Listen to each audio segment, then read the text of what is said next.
Cool. So I want to dive in a little bit deeper and talk about, you mentioned organizing data and how that's important.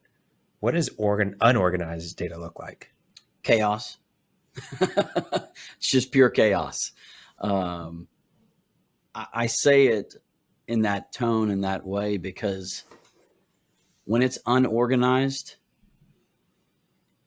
you can feel lost at times, um, because you feel like you're grasping for something that's there, and you know it's there, but you just don't know where to find it. Yeah, for sure. More than likely, we've got a story time with Uncle Brandon here.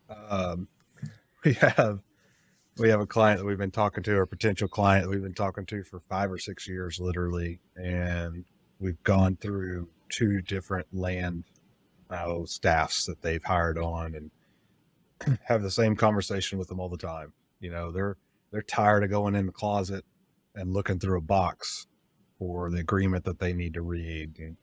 And they're like, "How can you help us?" And we tell them how we can help them, and unfortunately, they can't ever get approval.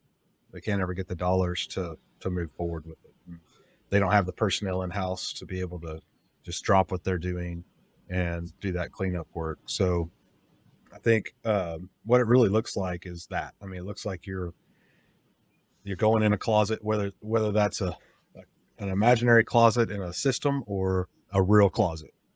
In this case, it's a real closet with boxes of files, and you're spending an hour to 6 hours just looking for something that is there, like Mike said, but you just can't find it. And when if you spend that time up front, get it done right, or if you find yourself 2 years down the road and you're like, man, we really need to get this cleaned up. Well, don't expect your employees to be able to do that. You're going to have to outsource that in some way, shape, or form.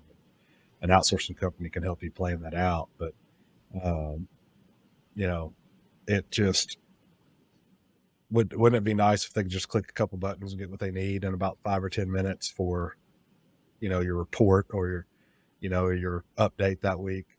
That's really where you need to be. Yeah, I can tell you an example, a real life example that happened during COVID. We were working for a client that had some wells they were drilling, reworking, and we were asking for the lease records so that we could load the leases and make sure that we were maintaining those properly. And the comment I got was, well, the wells are producing, and that's all I care about. So I never got those leases.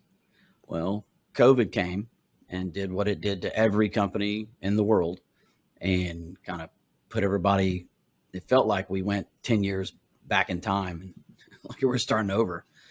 But they had shut-in clauses, and they didn't know what their shut-in language was, or if they had shut-in language, because they didn't have leases and we couldn't see them to tell them what that was. So we spent, I can't tell you how many hours in the day for months and months to figure out what those were, searching them online. Well, if they weren't online, sometimes it doesn't go far enough back. So we were calling the courthouses to try and get actual copies, because nobody could go to the courthouse, sent to us. So those are the things that when we say organized, that's a prime example, because now they're spending a lot of extra money and time to do something we could have done in the first month. Yeah, it sounds like one of those things that just grows over time, right? Like, yeah, sure, it is expensive to do the groundwork and have a good foundation, but the longer you let it go on without a good foundation, the bigger the problems become, and really you end up in a disaster or chaos, like you mentioned earlier.